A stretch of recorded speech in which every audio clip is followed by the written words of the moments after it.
Hello, it's 12 hours GMT. This is the Midday News.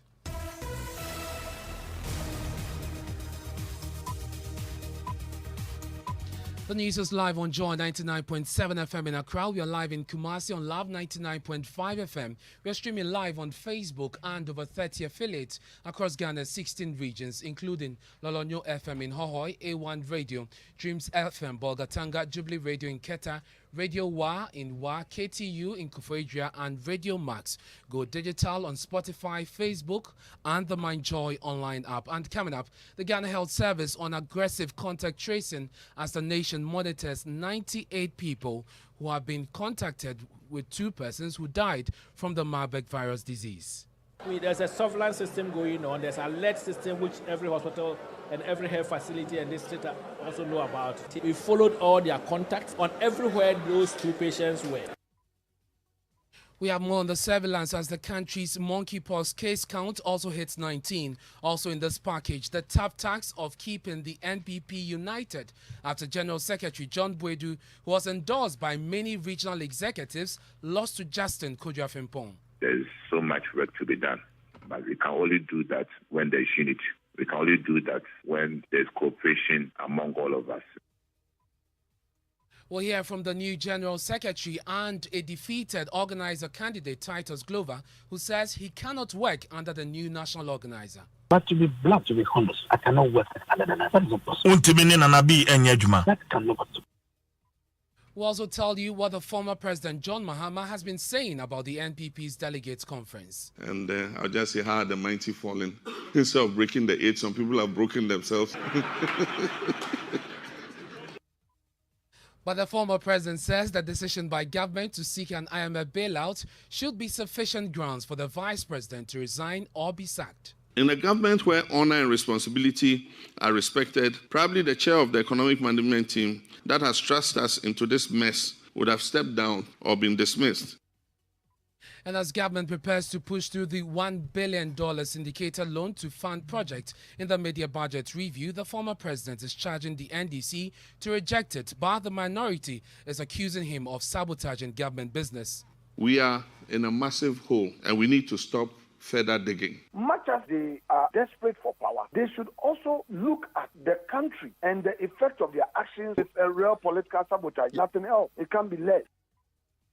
And coming up in sports, head coach of Ghana's athletics team, Christian Nsia, is optimistic Joseph Paul Amwa will bounce back in the men's 200-meter heats at the World Athletics Championship, which takes place at midnight. And later here on the Midday News, rail services back on the Accra-Tema lines will take you on a ride. So we'll go twice daily, twice. So twice, and then in the evening, for example, like today, to start off from here at 5:40 all the way to Tema. Then we have details of these stories and more in this half-hour package. Please stay with us.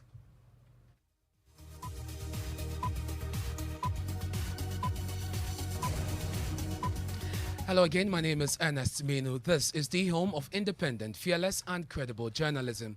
The Ghana Health Service has embarked on an aggressive contact tracing after the country recorded its first 2 cases of the Marburg virus disease. A statement released by the service indicates that 98 people are now under quarantine as suspected contact cases. Presidential Advisor on Health, Dr. Nsia Sari, who disclosed this to Joy News, said the World Health Organization is collaborating with the country to ensure that tracing is effectively conducted. The fatality is very high. That's why the first 2 who were suspected, they all died within 24 hours. They are from 2 different districts. But unfortunately, they use the same hospital. They are contingent districts. And they were tested positive.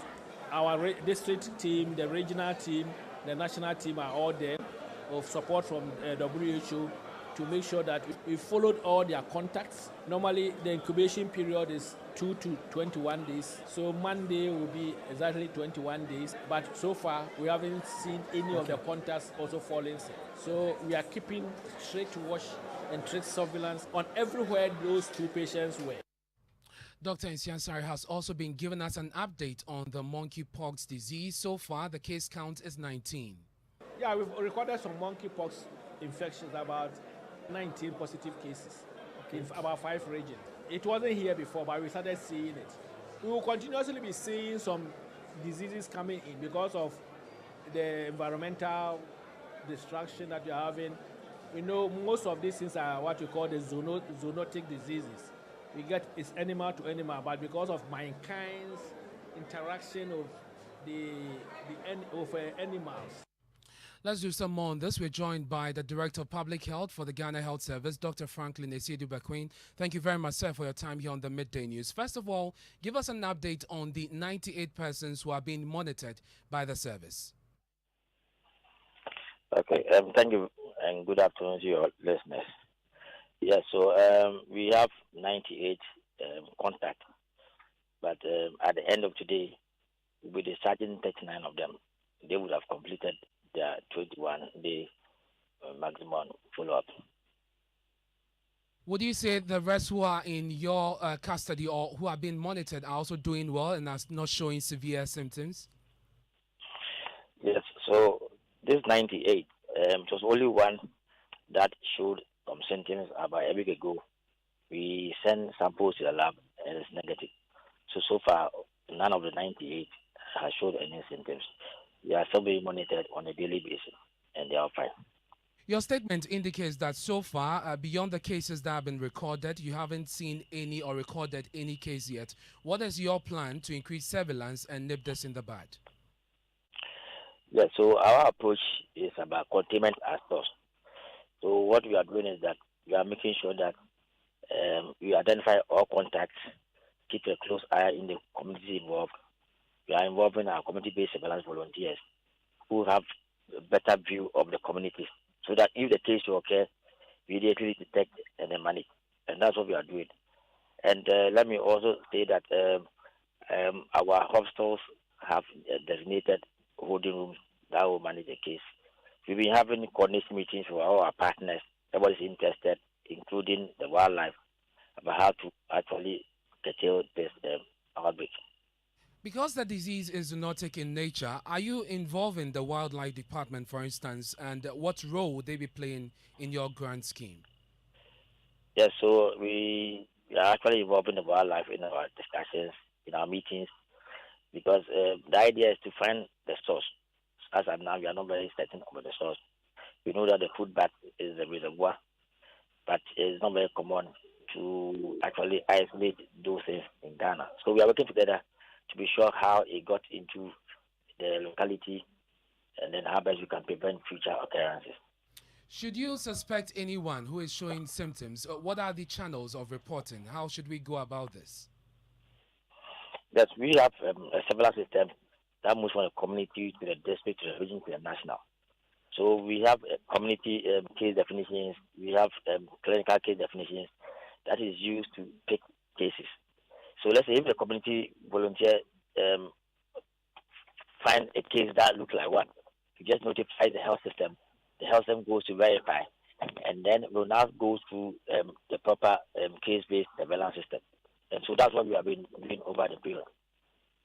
Thank you very much. That's the Director of Public Health for the Ghana Health Service, Dr. Franklin Esiedu-Bequin. This is the Midday News here on Joy 99.7 FM. Let's do some politics now.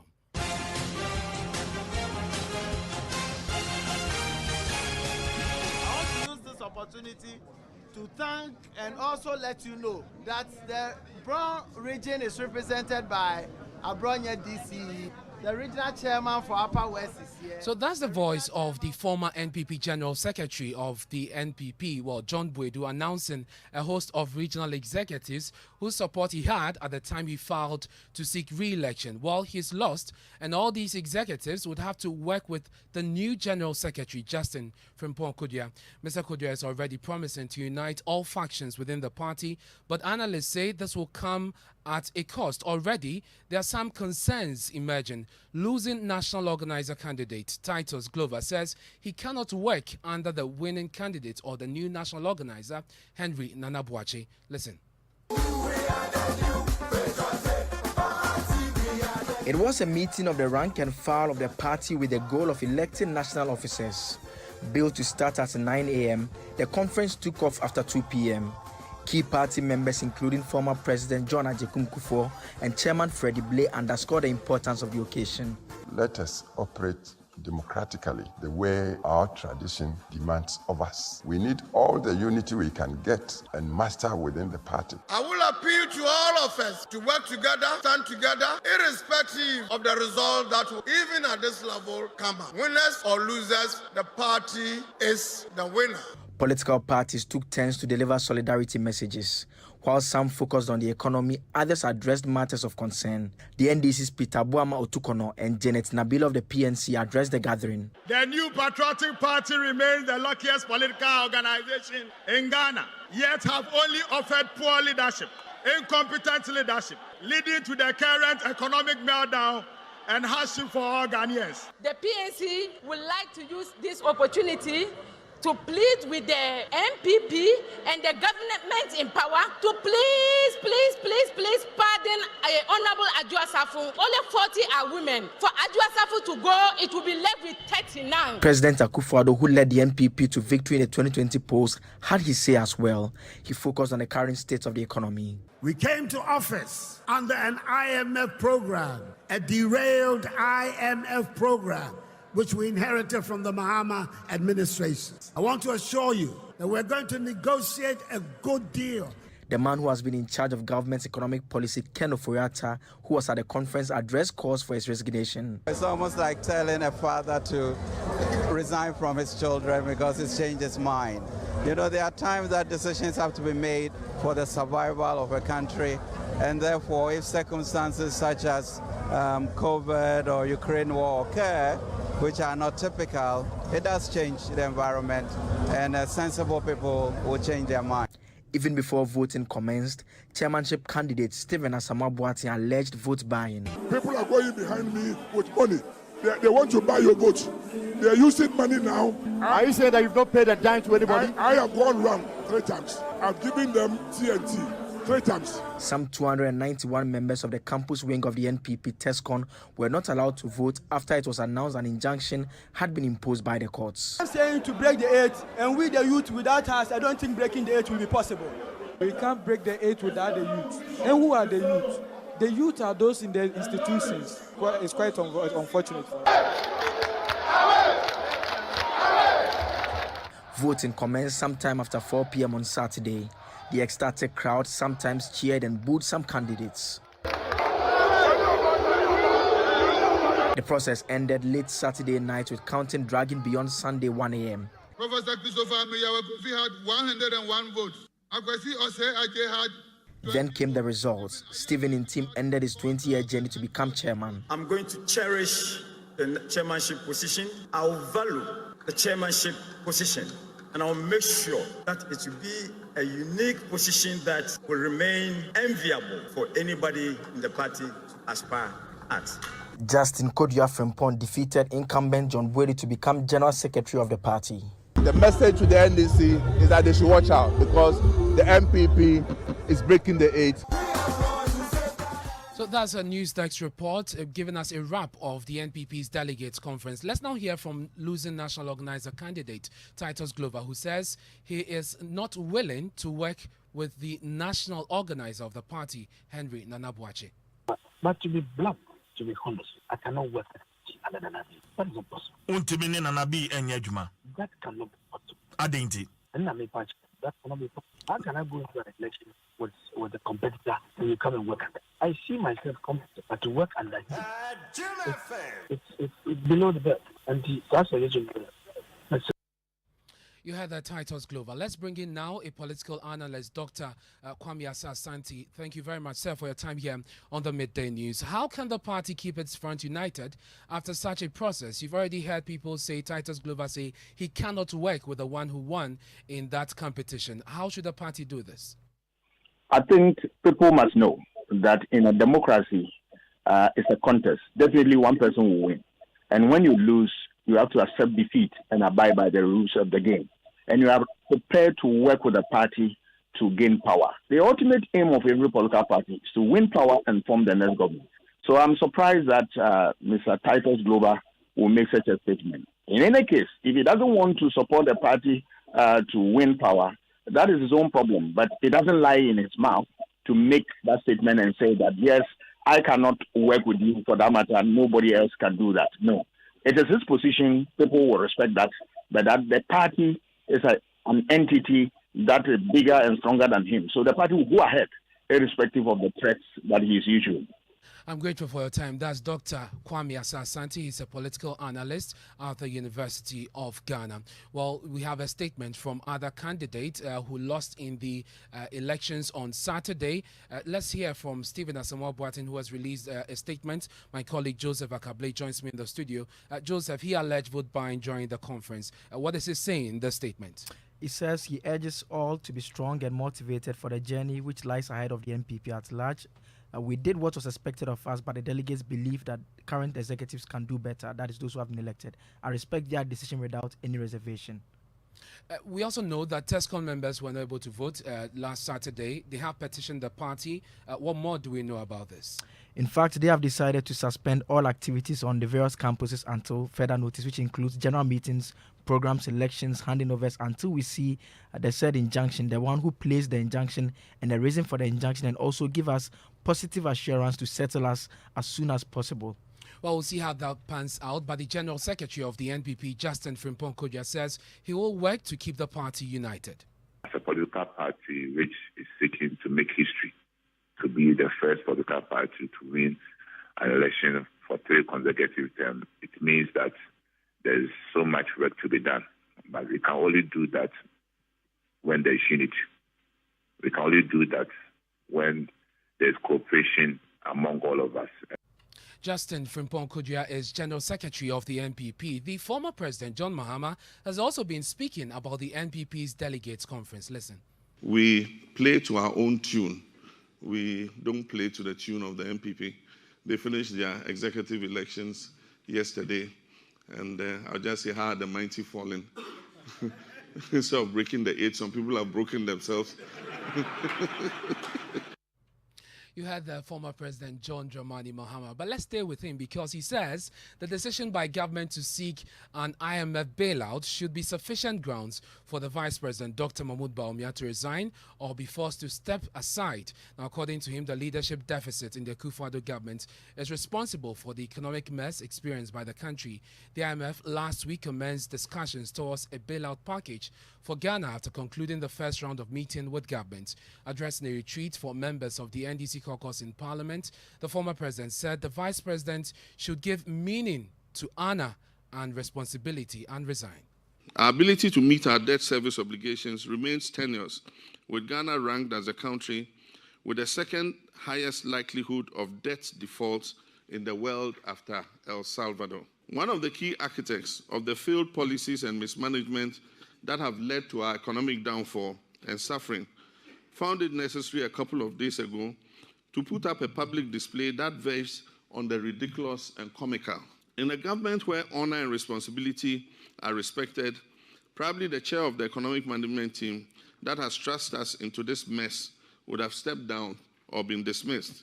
In fact, the very idea that this government has requested for an IMF program would have been sufficient reason for him to go. Now, this week, government will attempt to pass the $1 billion syndicated loan expected to finance projects and programs to be captured in the mid-year budget review. But the former president says the terms of the loans are not favorable and wants the minority side to reject it. We do not believe that the existence of crisis permits even more reckless decision-making.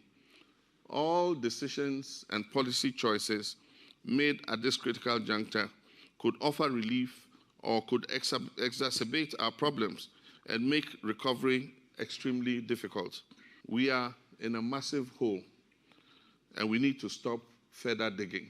Until the terms are renegotiated to make them favorable and the same captured in subsequent budgets, we are unable to support the approval of the $250 million component. But the Deputy Majority Leader, Alexander Fenyo-Markin, says the former president's directive is meant to sabotage government business. If all of us have the nation in mind, we'll rise above some partisan interests and look at the interests of the nation. Another agenda to obstruct government business. Same thing happened. I remember Minister of Finance appealing to our colleagues in the minority on the e-levy that, look, if we are unable to pass it at a certain time, it was possible that, or it was likely that the rating agencies were going to take unfavorable decisions against us. And you had the Deputy Majority Leader Alexander Afenyo Markin. A research by an organization called Promediation has estimated that 200 to 300 young people have been integrated into some deadly jihadist groups operating in the sub-region. What makes the situation worrying is that after undergoing training in some camps in the Sahel, these young recruits have been sent back to their villages of origin, in particular to engage in religious proselytizing, posing a security threat to the country. My colleague Samuel Mbura joins me in the studio with details of this statement released by the organization. Sami, does the report give reasons for the youth joining these terrorist groups, and what recommendations do they make? So the report talks about the lack of empowerment of the youth, and it is also citing the porous nature of our roads. As well as our borders, giving the terrorists a group opportunity to move into the country at any time. So they are recommending that there should be a special economic program for the north of the country and the beginning of support for the pastoralist sector, which has been weakened by the jihadist phenomenon. They are asking for the restructuring of the sector, strengthening dialogue with pastoralist communities, particularly the Fulani people at the regional level. Ghana should advocate a comprehensive regional level as well as a coordinated and supportive approach among states to combat terrorism and the phenomena related to the violent extremism. That's my colleague Samuel Mbura there. This is the Midday News here on Joy 99.7 FM. Still to come, rail services back on the Accra-Tema lines. We'll take you on a ride. So we'll go twice daily, twice. So twice, and then in the evening, for example, like today, to start off from here at 5:40 all the way to Tema. And then in mornings, it takes off from Tema at 6:15. Join us after this break. Yema Wakwaba, ba Akwaba Magic Busia, brand new channel, Tia Roba, Emuno Tiao, Ewo DSTV channel 149, and Go TV channel 108. Enianom Akwaba Magic Busia, Eddie Nidia Ghanaian programs mu Baufi, a bit said to have and to hold, and Yom Senior Cassia, series and a talk show, Bemoakao TV sets Nichi, Akwaba Magic Busia, Ewo DSTV access to your 50 Ghana cedis per and Go TV value to your 25 Ghana cedis per Ebusia Akwaba.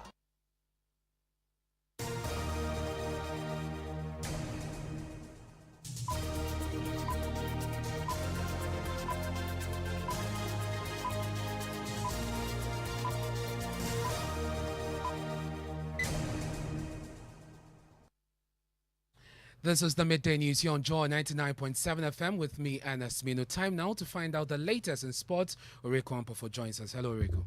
Hi, Ernest. And as you may well know by now, the 2022 World Athletics Championships is currently ongoing. Yeah. And it hasn't been the best of starts for Team Ghana with Benjamin Azamati and Joe Paul both missing out on the semi-finals of the 100-meter. However, the 200-meter heats are set to start this midnight, and Coach Christian Nsia has been speaking ahead of that. Joe Paul is expected to run for Team Ghana. He has a season best of 20.78 seconds and would be in heat 1 for the 200-meter. Disappointment, and at the same time also be realistic that these things happens, and you move on to the next thing available, which is for us is the 4x1 and the 200. So Joseph, as been mentioning, he's been nursing an injury, and so it's good that he got the Cowboys out in the first race, and hopefully he'll come back and do much better in the next one. That was head coach of Ghana Athletics team, Christian Nsia, speaking about Joseph Paul Amoah, who would be racing in the 200-meter heat at the World Athletics Championships at midnight. All the best to them, Oreku. Thank you very much for bringing us the latest in the world of sports. And this afternoon, the Ghana Rail Company Limited have resumed operations on the Accra-Tema line. For the first trip, we understand more than 100 passengers were on board from Tema, that's the Tema Harbour, to Kantamanto in the Central Business District. My colleague Michael Papani-Ashale was there and joins me on the line. Michael, you have been speaking to some traders and commuters. What was their reaction to this new development? Well, Ernest, so this comes as good news for them, considering the increased cost of transportation that probably this will rival the other options that they have, having to use either a commercial bus from here to that place, or and again, also they have the opportunity to carry some of their load along with them. So this is a much better one. The only concern they have here is that it is only running twice a day. So in the morning from Tema to Accra, and then the evening from Accra to Tema. That's the challenge they have. They wish that there's more. But I've been speaking to the PRO of the railway company, Thomas Brown. So we'll go twice daily, twice. So twice, and then in the evening, for example, like today, to start from here at 5:40 all the way to Tema. And then in mornings, it takes off from Tema at 6:15 all the way to Accra. Okay. So again, there are questions about why this is not the red, gold, green painted engine or coach that we saw some time ago. Where's that particular one? So the DMU is currently under service, and we are hoping that by Monday it will come on board for us to start the service with. Okay. Now there are also questions about the encroachment on your tracks. If you move around areas like Circle, even in Accra here, many people are displaying their goods very close to the train tracks. What are you going to be doing about that one? Okay, so encroachment has always been an issue. As far as the shuttle service running is concerned. But then as we even speak, there are plans to at least go and eject them. And that's PRO of the Ghana Railway Company Limited.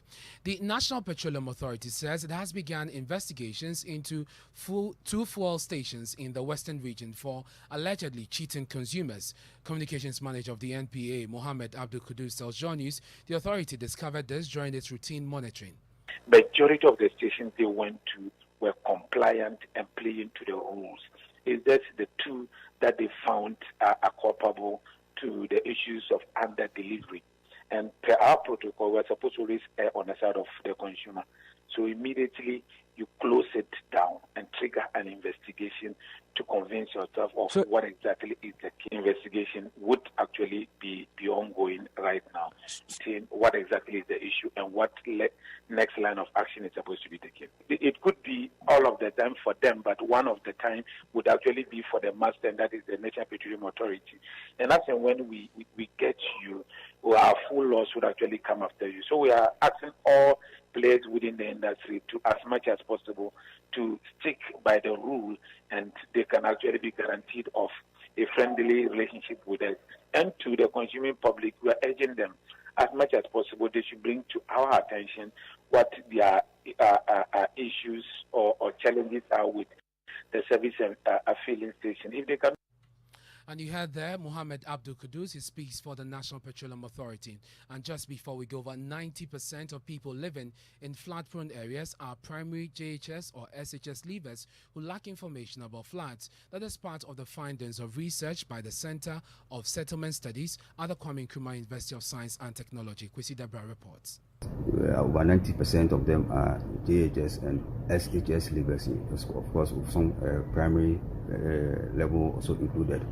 And most of these people actually lack flood awareness and also flood risk management issues.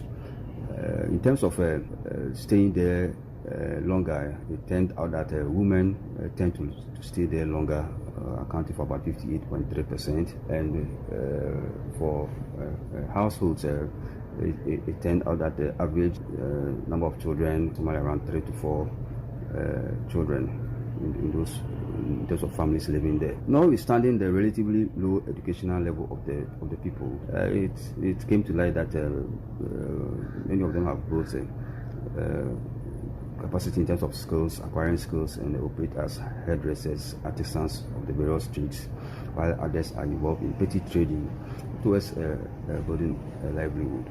However, the annual flooding is making them worse off as it comes every year, and they tend to lose all their investments and will have to start all over again. So we are suggesting that whilst the issue of demolition is being discussed, and of course could help reduce the risk of flooding, we should also be looking at the positive sides in terms of the contribution that these people are making to the urban economy, and try to think about the resettlement schemes that will help them to be good. And you heard the lead scientist in that research, Professor Divine Ahaji, in that interview with Love FM's Kwesi Deborah, ending the midday news here on Joy 99.7 FM. Our top story this hour, Ghana Health Service on aggressive contact tracing as the nation monitors 98 people for being in contact with 2 persons who died from the Marburg virus disease. There's more news when you log on to myjoyonline.com. I'm Ernest. Manu. Good afternoon.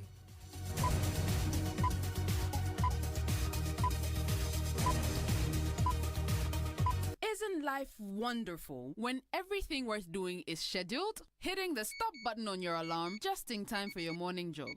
That happy moment listening to your baby's heartbeat at the doctor's office. Or an arranged virtual meeting with that big client. Buy airtime ahead of time with scheduled airtime service on MTN Momo. You can schedule your airtime purchase of any amount daily, weekly, or monthly by dialing *170# option 3 and follow the process. Or simply dial *170*311# for a superb airtime purchase experience. You enjoy 100% bonus airtime anytime you recharge yourself with MTN Momo. Keep on talking with that 100% feeling. So, what are we doing today? MTN. The middle of the year is here. EGL mid-year promotion with Nasco, Toshiba, Media, and Samsung. You can find anything you're looking for. From July with $1,399, you can grab yourself a Samsung television. Tell your mama with $1,000